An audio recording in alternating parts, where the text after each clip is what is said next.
Today is the big day. We'll finish the SIZZLE top.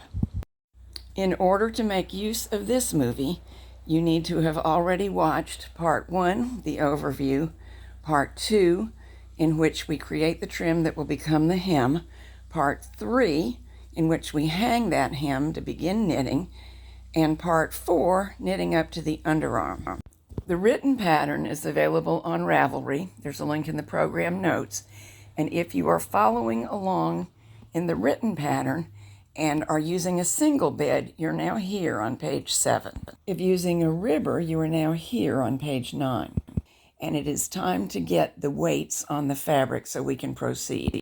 Either way, we're all here, just about to create some underarm ribbing that is going to keep the blouse from gaping at the underarm, because there's really no armhole shaping.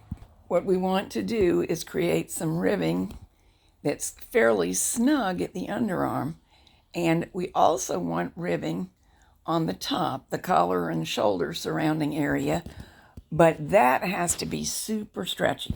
Stitch size. If using a main bed only, leave the stitch size as it is. If using a ribber, leave the main bed stitch size as is and lower the ribber stitch size 3 whole numbers from the main knitting. If 4 is a possibility, you may even want to do that. All of the ribbing is knit 1, purl 1, rib. So what we're going to do is transfer 6, 7, 8, or 9 stitches to the ribber, transferring only every other stitch. So functionally, you'll be transferring 2, 4, 6, 8, 10, and 12, or also 14, 16, and 18, depending on the size you're knitting.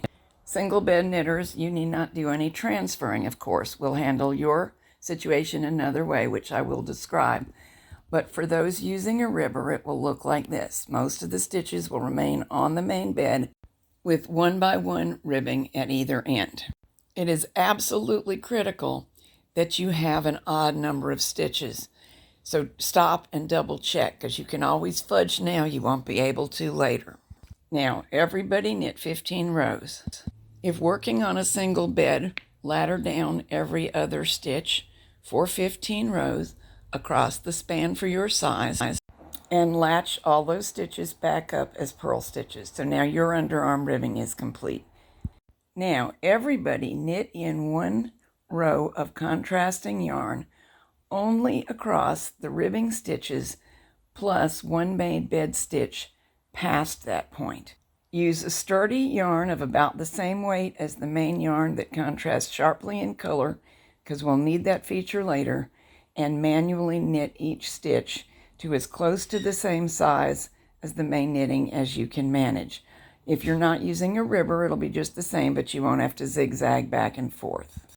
If using a ribber, now continue across, transferring every other stitch, maintaining the pattern we've already started, to the ribber. If knitting on a single bed, don't do anything at all. We'll deal with your ribbing later. Everybody turn down stitch size to probably main minus 2 whole numbers. You may find that you prefer it even a little bit tighter than that. That's something you'll have to determine machine by machine. Everybody knit 32 rows. This is the very top of the sweater. If you're on a single bed, after those 32 rows, ladder down every other stitch and reform it as a purl. The ones on the end should be the same columns of stitches that were reformed for the underarm ribbing. Bind off with some method that creates a chain stitched edge. The transfer bind off is very good for single bed knitters. I like to transfer back to the main bed and bind off with the latch tool using a ribber. Initially, I imagined that this edge needed to be super stretchy, so I bound off by zigzagging from bed to bed.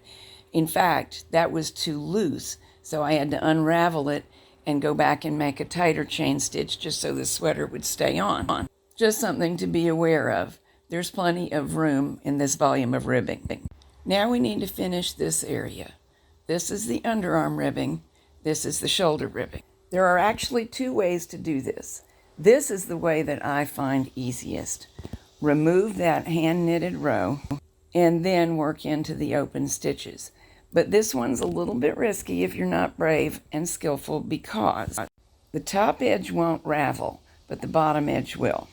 If you decide to try it, chain stitch that easy to unravel bottom edge first using normal bind-off tension. Again, it doesn't have to be extraordinarily stretchy. In fact, we want it to pull in. Then go around the top edge. This one does need to be extra stretchy because it encircles the shoulder and bicep area.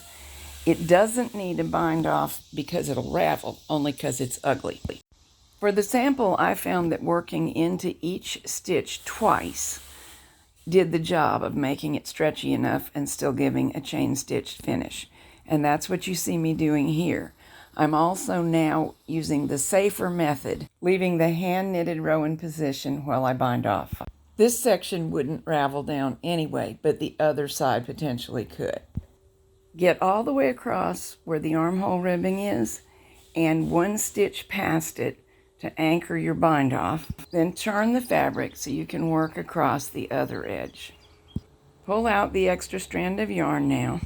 And here's the super stretchy part that will go around the shoulder. Should you find that this area isn't fitting snugly enough, run a strand of clear elastic through the purl stitches on the inside of the garment. That works great.